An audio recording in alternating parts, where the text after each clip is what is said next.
Hi, it's the M.L.M for this old channel. I do have a new topic for today. Before I begin, I just would like to say, may the words and expressions of my mouth and the thoughts and meditations of my heart find favor and acceptance before you, Hashem. And some people I thank who inspired me. Hope they can inspire you as well. And we'll have links below to their sites.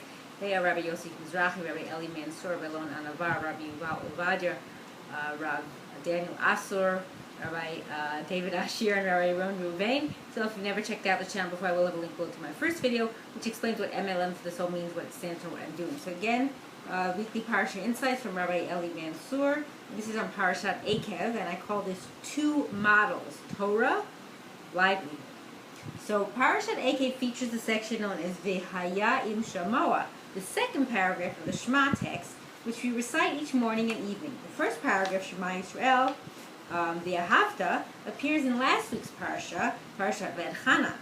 This is therefore an appropriate occasion to briefly look at the difference between these two Torah texts and understand the significance of these differences. These two paragraphs share a number of themes such as the obligation to love Hashem and the mitzvot of learning and teaching Torah, tefillin, and mezuzah. There are, however, a number of important differences, such as, number one, the first paragraph is written entirely in the singular form, directed toward an individual, whereas the second paragraph is written in the plural form, directed toward the entire nation. 2. The first paragraph commands us to love Hashem with all your heart, with all your soul, with all your assets, whereas the second commands us, that means the second paragraph, commands us to love Hashem with all your heart and with all your soul, without mentioning bechol mo'adecha, which is devoting all our property to Him. And number 3, the second paragraph elaborates on the reward which Hashem promises to give us for properly observing the mitzvot, and on the punishment which will befall us if we disobey His commands. All this is absent from the first paragraph. So the explanation for these differences might stem from a famous debate discussed in the Gemara in Masechet Berachot. Rabbi Yishmael was of the opinion that a person should spend the majority of his day working to support himself and his family, as indicated in the second paragraph of Shema, which tells of the reward of our agricultural prosperity and of the people working the fields to produce food. Of course, one must devote time each day and each night to study Torah. But according to Rabbi Yishmael, it is expected and proper for one to spend most of his day working to earn a livelihood. Rabbi Shimon Bar Yochai, by contrast, disagreed, maintaining that one should devote himself entirely to Torah learning and rely on Hashem to care for his material needs. The Gemara concludes this discussion by reporting, many did like Rabbi Yishmael and succeeded. Many did like Rabbi Shimon Bar Yochai and did not succeed. The conclusion is that for the vast majority of people, Rabbi Yishmael's prescription is the appropriate lifestyle to pursue, working to support oneself while devoting periods of time for Torah study.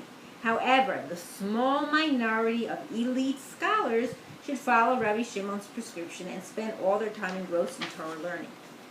It turns out then that these are not two conflicting opinions, but rather two models which are appropriate for different groups among the Jewish people. With this in mind, we can return to the two paragraphs of Shema. The first paragraph is written in the singular form because it addresses itself to the rare, exceptional scholar who is able and willing to devote himself to fulfill Torah learning. It therefore commands him to love Hashem even bechol mo'adecha, with all his money, because he is expected to sacrifice opportunities for profitable work for the sake of Torah. The second paragraph, meanwhile, is written in the plural form because it speaks to the majority of the people, the laymen who are expected and encouraged to work to earn a livelihood. They are not commanded to love Hashem b'chol mo'adecha because they are expected to pursue gainful employment. This also explains why only the second paragraph contains the warning of punishment for the violation of Hashem's commands.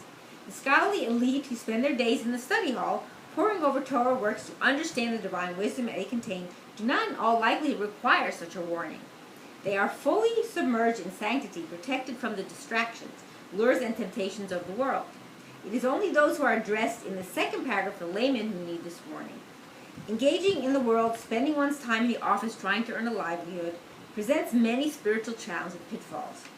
And therefore, those whom the Torah speaks to in the second paragraph need to be warned to exercise great care and vigilance in withstanding the temptations of the world, in remaining faithful and committed to the Torah, Torah's laws and values, even as they spend their days involved in the pursuit of respectable livelihood. And I hope and pray that we will all merit to live and see the coming of Mashiach speedily in our days and the rebuilding of our final and everlasting Beit HaMikdash. Amen, and thanks for watching.